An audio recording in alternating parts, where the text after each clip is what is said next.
Hello students. So today we will study about devotional and religious movements. In the early medieval period of Indian history, two parallel movements in Hinduism and Islam evolved. These two movements were called Bhakti and Sufi movements, and they reached their peak in 15th and 16th centuries.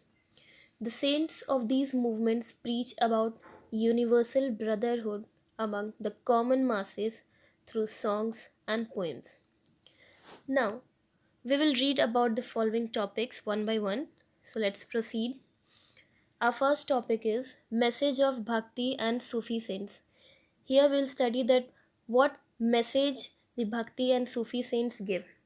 The medieval period saw a huge change in the practices of worshipping God. Different forms were adopted to perform rituals such as singings, bhajans, meditation, or dhyan. The system also talk about the idea of birth and rebirth. According to it, one could get freedom from the cycle of birth and death through one's action or deeds. The freedom from the cycle of birth and death is known as moksha. Bhakti and Sufi saints preached to the masses to watch their deeds in present life. They believed that only good deeds could bring them closer to the God. Deeds or karma determine the quality of life after death too. Bhakti movement in South India. Bhakti movement became popular in South India between 7th and 12th centuries.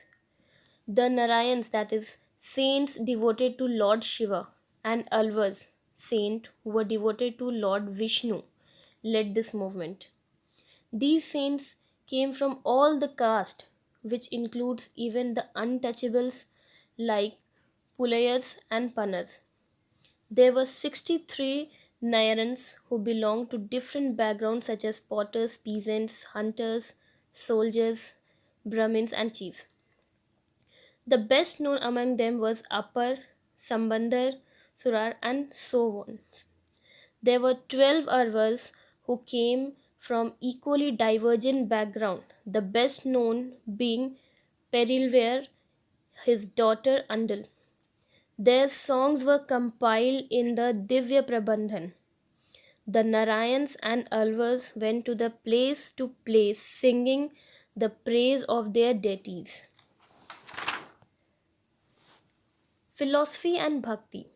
Between 8th and 11th century, some of the most influential philosophers of India were born in South India.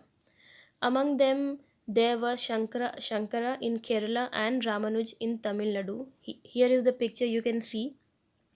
Shankara was an advocate of Advaita, or the doctrine of oneness of an individual soul and the supreme God who is the ultimate reality. According to Ramanuj, the best way of attaining salvation was through intense devotion to Vishnu.